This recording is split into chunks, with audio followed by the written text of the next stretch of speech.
to talk about this part of the boys right here, like this aspect of the boys here, where we really kind of have a great moment, right? And this is as they do the flashes to everybody's life as they moved on past this.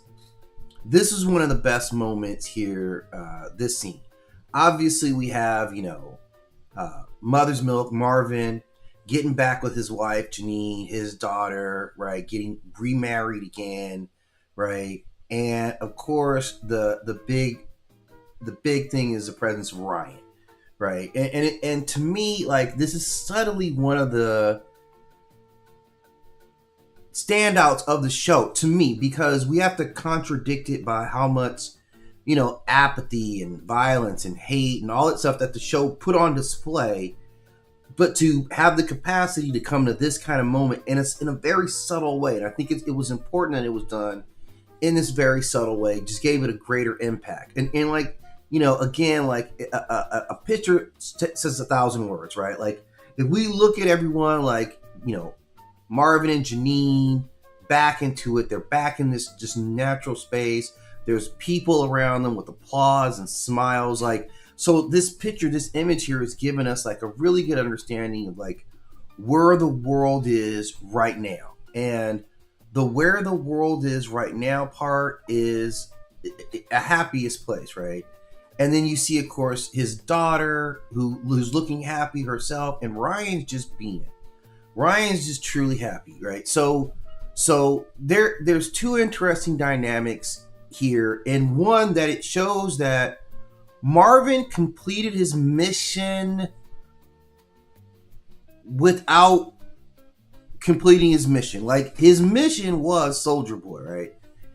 Once he realized that this was impossible, like literally, he's immortal. It was impossible for them. Well, not literally, but even the virus wasn't going to work on him. It kind of changed him a little bit, and I think it allowed him to mentally get off of having to complete this mission, right? Just in a lot of ways. So I think he then was able to take comfort in what he had done for the group, that what he'd done for the world in neutralizing Homelander, which was a different kind of threat. So this to me is Marvin fulfilling who he is. Like, Marvin is ultimately, like, obviously a nurturing person.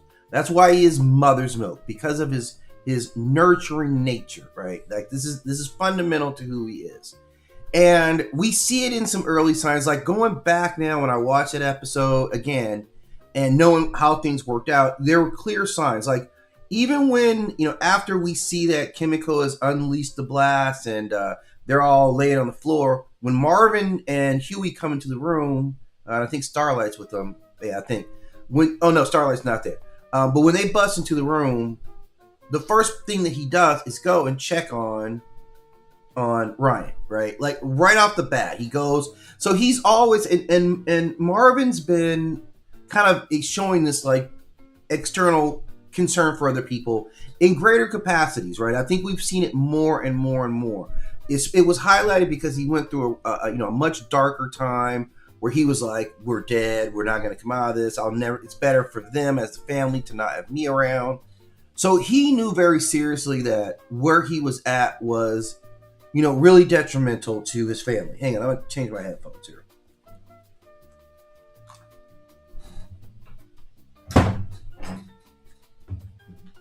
So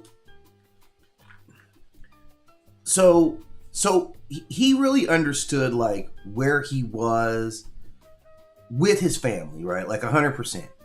And for him to come back to it, like, he had to be healed in order to do that, right? So we get that. So this is him. I think the version that we see of him is a healed person. I think as much as can reasonably said, he was able to handle the threat of what he believes suits are.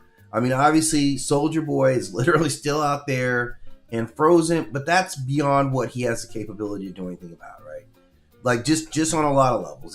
And even like now, Soldier Boy, he isn't the threat that he was. Like, even if Soldier Boy is left to his own devices, I don't know that he does a lot of bad stuff. Like, he got the people he wanted to get back, right? Sure, is he individually going to be an asshole to people everywhere in the world? Yeah. You know, it is what it is. But Soldier Boy's not like I'm looking to take over the world or anything. He doesn't have any ambitions, right? So he's effectively like I think getting Homelander put down as a threat, I think allows him mentally to get back to, you know, a healthy space, and I think he's there. And then we go and we look at the other part of this. Of course, is Ryan. And here's the thing, like Ryan was still basically a good kid. Like Ryan still had more exposure to stability early. So Ryan did get a good footing until his pops came around. But what was Ryan, like 8? He was getting to the age where, he had a good foundation.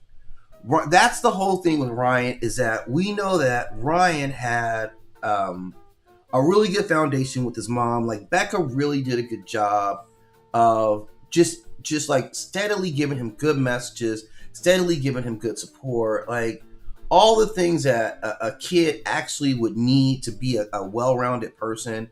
I think Becca was doing as good, given the situation. Again, she's living in this, single parent, scenario, but it's not like a single parent financial strain. Like it seemed like, obviously Vought was hiding her out. So there probably was, ample provisions. They lived in a nice place. So she was very conscious of focusing on him, a lot of emotional energy, even though like he still came out, when he came out, Ryan was still a kid who you could tell was, uncertain of himself, uncertain of situations, but he was open. He was always pretty open. And I think that's Becca's influence on him and just how he, was brought up. And that made a good base. So that makes a good, easy, I think, slide in for normal stability. I think he's going to slide into normal stability as well as can be. Like I think I think given the situation, it's a massive probability it doesn't work out. Right? We have to anticipate how people under intense trauma actually respond to stuff. So while there is a high probability that this doesn't work out, I think there's also a good probability. Like I give equal weight to both sides. I think that Ryan's nature, I think MM's nature, I think the family dynamic, I think is potentially a good situation all the way around. I actually believe that. And I think, because Marvin's naturally a caretaker, he was already working with young men, kind of building them up, which that was his nature. That's really who he is. So I think he goes right into this with Ryan. I think, having the family dynamic back, he's whole again. He's whole because he wasn't good to the family when he wasn't whole like that, with all that unresolved trauma. So I think that's the biggest thing, is he resolved his trauma. I think his trauma was resolved by his actions, and I think that is going to allow him to go on. And I think with Ryan, he knew who his dad was. And I think one of the biggest things for Ryan is understanding why you still love your dad and why it's okay that you love your dad. Like that's the first thing that, I get why you love your dad, and you're not wrong or conflicted for having that feeling. And the fact that you can reconcile like that he did these things, but he's still my dad, like that's actually very healthy, view to take on that. So like just kind of looking at the whole dynamics, Mother's Milk really developed to me like an archetype that I really like and embrace. It is this strong, like, masculine man who still leads with compassion, who still leads with love and caring about other people first. That's his nature. I think that's, especially in this world, in I'm not meaning in the real world, I'm talking about in this comic book world, right, where there's a lot more harshness. We see like ultimately whose strategies, for survival ultimately worked out. So to me, like MM, I'm pleased. He's probably, he's one of my favorite characters on the show anyway. Like just coming just right off the rip, like it's all, like obviously I do the black t-shirt thing, and all, so I'm down with that. But he was just one of my favorite characters. So, and I got to a point like, damn, like really, you gonna walk away from Janine and like the fam and all that stuff? Like I was kind of shocked when it got there. So to see it come all the way back, where he's back with her, like that actually worked out to be good. And honestly, with Ryan, man, I really didn't know where Ryan was going to end up, man. I really can't say that I knew where it was going to end up for him. Like there was a part when Butcher sat down and suggested that they go somewhere and start over again. I was like, man, I actually thought, man, maybe there's an opportunity there. And the reason why I say this is they have a genuine bond around Becca, like genuinely, right? Like there's a part of it where if I'm Butcher, I would be like, look, man, I can tell you things about your mother that you'll never know. I can tell you about your, like there's still some value in our connection through her and what she would. Now, I'm not saying she would have wanted him to be parented by Butcher at this point, right? Like I still don't know if she'd go to that. But I just think for Ryan, like he was still a direct link, your most direct link to find out who your mom was like, who she was, what she was like. Oh, I remember when I met your mom. She used to listen to this kind of music, and she used to, she loved, whatever, right? Jimi Hendrix, whatever it is. Sometimes it's those details that I think a lot of people, like you find out about your uncles or your grandfather. Oh yeah, your grandfather used to do this. Like really, like grandpa did, it's a connection. I think the connection through Becca may have been like, I thought there was something there, but I can definitely understand like that, Butcher was, I don't know if Butcher could ever not live this life. I think that's what it is. Like we look at Butcher and the time that he was with Becca, they project that as a calmer part of life, but the bulk of his life wasn't that. So him being here, I think Ryan made a right choice, and I'm glad it worked out here for Ryan in this way. Like specifically, like I kind of got your back, Ryan. I'm kind of down with you. Okay. Now the other thing I wanted to hit on this morning was just like, the thing with Homelander is like they still let him off the hook, man. Like you still like your punishment wasn't as bad as your crime. Like it should have been a whole lot worse. Okay. I think personally, the best torment for Homelander would have been you're forced to live in the world now with no powers. I think for him, I think that would have been the worst. The worst punishment for Homelander isn't death. It really, really isn't. Like all of a sudden, everything that you thought made you special was gone. Right? And like to really have to live with the consequences. Sorry, I'm just answering a message here. Okay. I mean, think about that. Like, cause this is the same thing. Like, they cut to me, you know what? I'm gonna show you guys something here because I felt like they robbed us of like what we really wanted with the Homelander's death, man. Like I felt like they were, and here's why, man. I'm gonna bring up a couple here.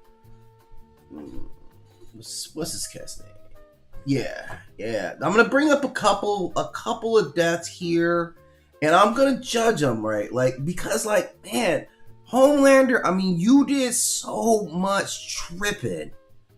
That, like, I mean, damn, you changed the game in terms of like you're tripping, okay? Like you came with it so hard that what 1 minute experience was it like from the time that he realizes that his powers are gone to the time that he's dead is what, like 45 seconds, right? Is it even a minute between like, oh no, like that first when you tried to I-beam and it didn't work, like the fear hit you right there, right? You were hit with a wave of fear when you tried to I-beam and you couldn't do it, right? Like I want to stop and focus on that moment right there.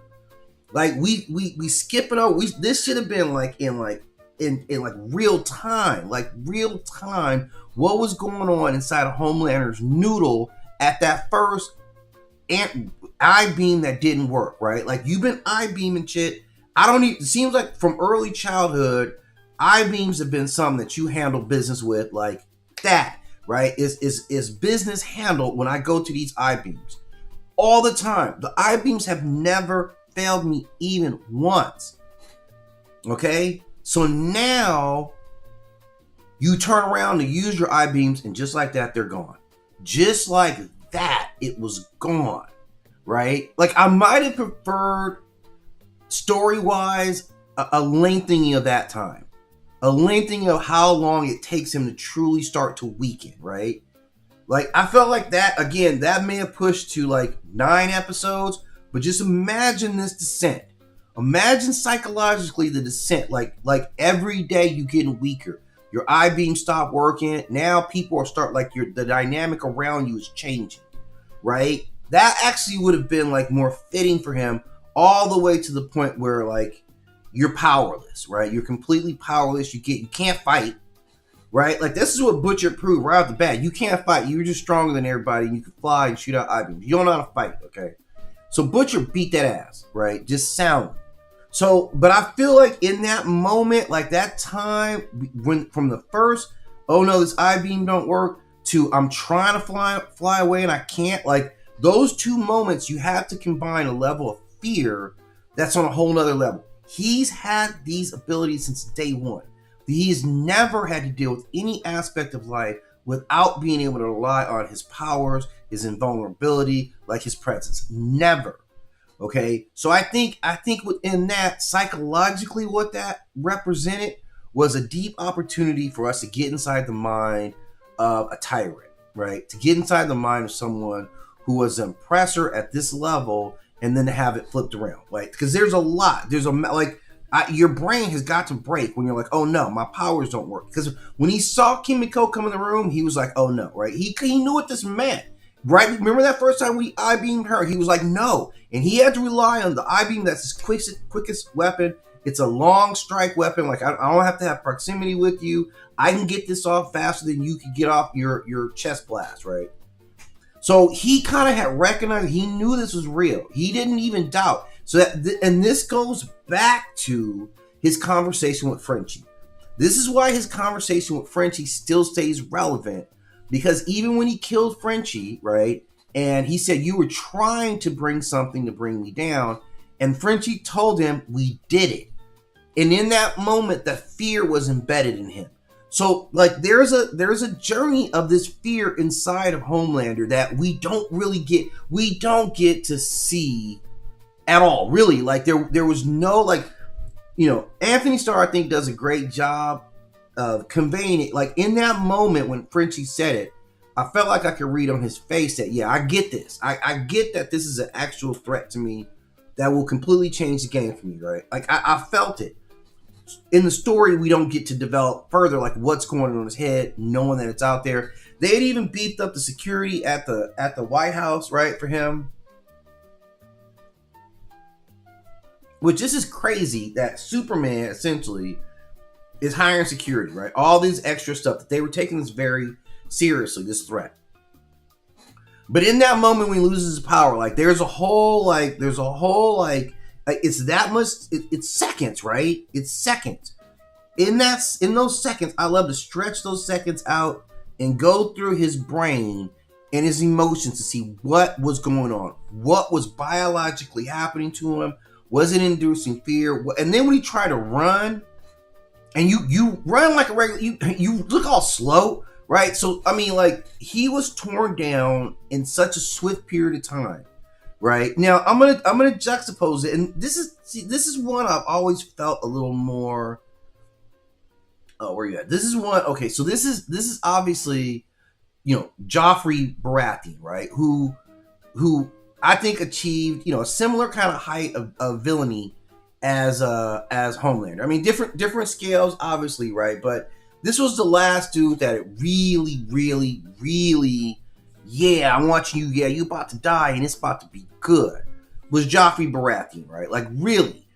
And for him, it was still a swift, but it was a long death. Like, it wasn't an illness, but this was he had a long time to panic. He had a long time to feel helpless. He was there. He knew he was going to die. His throat was... This was a horrible, horrible way to die. Totally fitting for Joffrey. Does it fully encapsulate his evil? I don't know if it ever really can. But, at least we got it. We got to see all of it. We got enough time where we were able to laugh, right? We were able to get some good laughs in.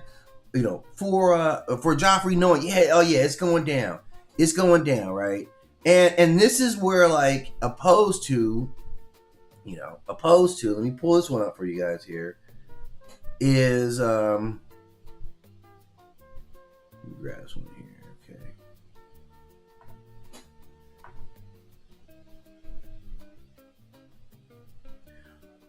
Essentially opposed to, you know, his mother's death, right? His mother's death. Like, we're talking about Cersei Lannister. What's going on here? Maybe he doesn't want to bring it up for me.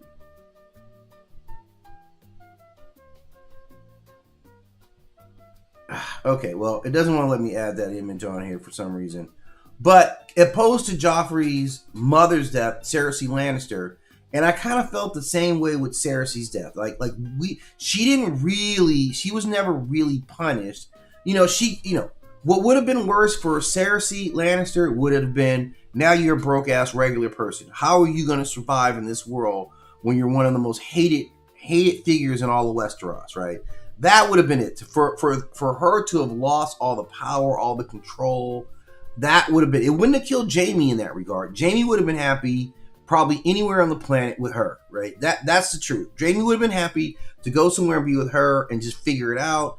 And he loved her that much, right? She wasn't going to be able to just be happy just being broke, right? So, and again, did she deserve to die? Yeah, she killed a lot of people. But I think the better punishment, and I think it's kind of robbed us, because she only had a brief period of time where she was like, uh-oh. Remember, Cersei was tripping, man.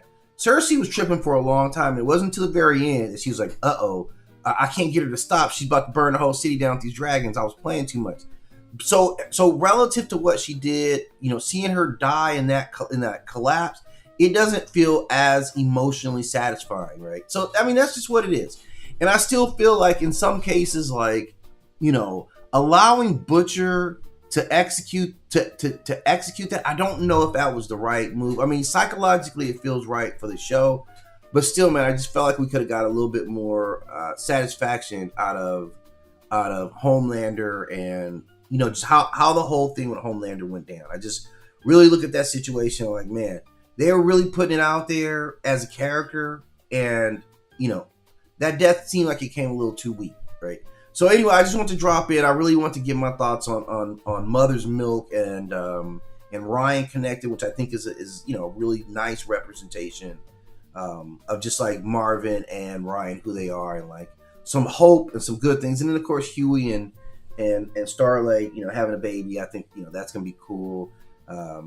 Kimiko, I hope she finds something out there. But like overall, yeah, we saw some good things. And shout out to Ashley, right? Like, I definitely want to give a shout out to Ashley, like the ultimate survivor. Like, you did it, girl, right? Like, you got through, Ashley. Like, you were a survivor. You were a survivor, Ashley. Like, we can never take away Ashley's, like, yeah, you became vice president, essentially, right? Like, you did from where you came from, and you were not going to get killed, man. You were going to do whatever you had to do to survive. And I think that needs to be applauded. And I may come back and talk about Ashley a little deeper at another set. But yeah, Ashley, man, I got a strong salute for you, Ashley.